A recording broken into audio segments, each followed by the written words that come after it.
In 1824, a landmark decision was made regarding the extent of the federal government's control on interstate commerce. The dispute rose from a steamboat monopoly that had been granted to Robert Fulton and Robert Livingston by the legislature of New York. The license gave their company exclusive navigation of all waters within the jurisdiction of the state. Livingston and Fulton decided to give a license to Aaron Ogden, allowing him to operate his steamboats legally.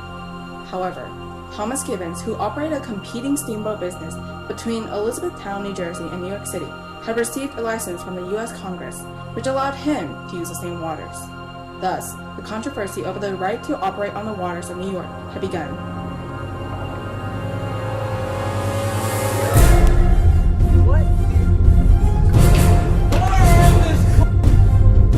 What do you think you're doing? You had no right. I have the right.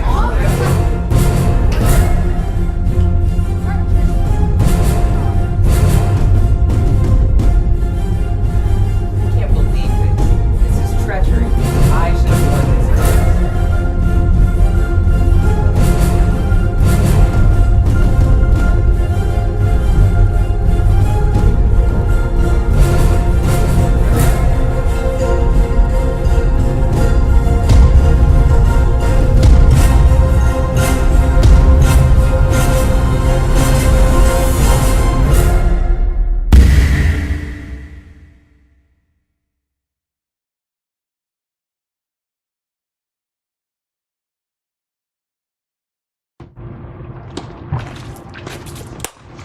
What do you think you're doing? I have a monopoly over these waters by the legislature in New York, yet you are freely employing steamboats down these waters of New York City and Elizabethtown, New Jersey. Under the jurisdiction of the state, I have the power to seize your boats that operate without my consent. With all due respect, I have jurisdiction to operate my steamboats on these waters. I have a license granted to me by the United States Congress, allowing me to regulate coastal trade on the waters of New Jersey and New York. Therefore, I know that I have the right to operate my steamboats here. This is preposterous. I'm going to take this case to the Court of Chancery of New York, and your license is going to be revoked. Yeah, right. I know that the federal government has power over interstate commerce. In the meantime, I have other matters to attend to. Ladies.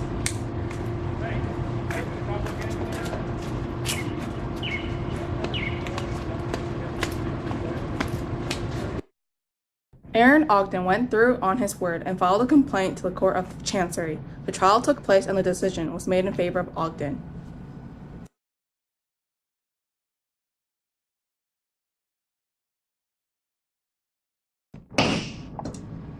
The Court of Chancery of New York has hereby decided to allow Aaron Ogden to retain his license granted to him by the state of New York. Any others, including Thomas Gibbons, may not lawfully navigate the waters of New York, and any licenses that may have been granted by any court other than the state of New York will be taken away and seen as invalid. Court adjourned.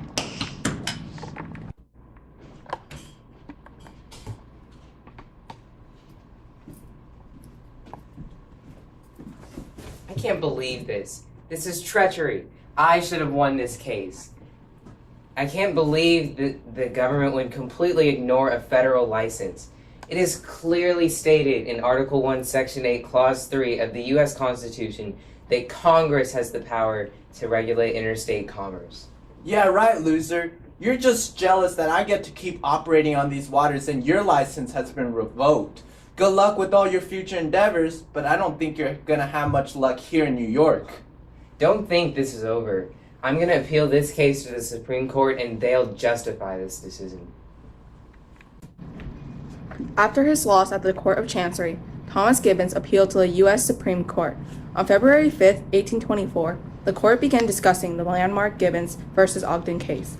Gibbons' lawyers were William Wirt and the renowned Daniel Webster, while Thomas Emmet and Thomas Oakley argued for Ogden.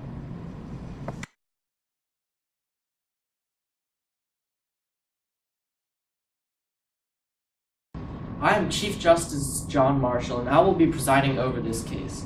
The appellant, Thomas Gibbons, believes that the ruling of the Court of Errors of New York is unconstitutional and therefore appealed this case to the Supreme Court against the respondent, Aaron Ogden.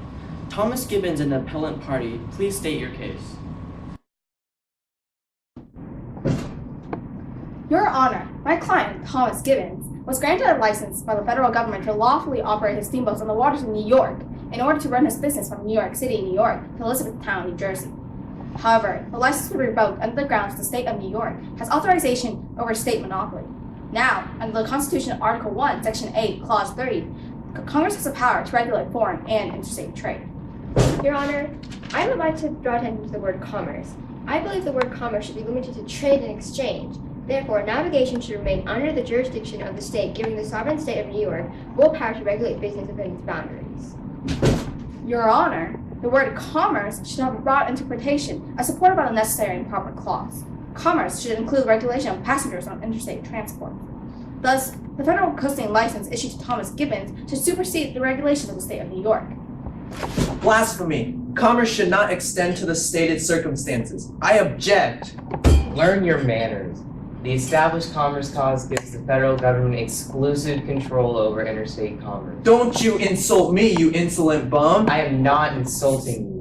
I am simply enumerating my rights given to me by Article 1, Section 8 of the Constitution. What do you think you're doing? You have no right to do that. What? No. No, that is...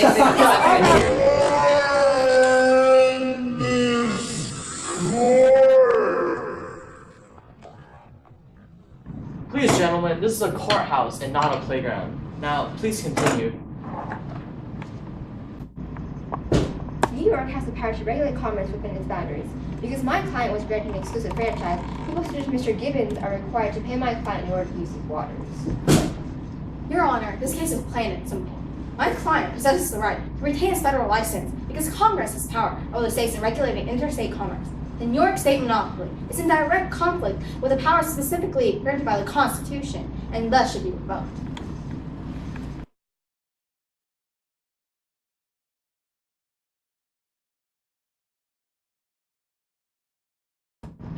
The court has reached a unanimous vote. The final result is 6-0 in favor of Thomas Gibbons. It is clearly stated in Article 1, Section 8, Clause 3 of the United States Constitution that the federal government has authority regarding interstate commerce. It has the power to regulate, that is, to prescribe the rule by which commerce is to be governed. This power, like all others invested in Congress, is complete in itself, may be exercised to its utmost intent, and acknowledges no limitations other than that prescribed in the Constitution. The act of a state inhibiting the use of waters or ports to any vessel having a license under the Act of Congress comes in direct collision with the constitutional prerogatives granted to Congress under the Commerce Clause. Thus, the acts of New York must yield to the law of Congress. Case closed.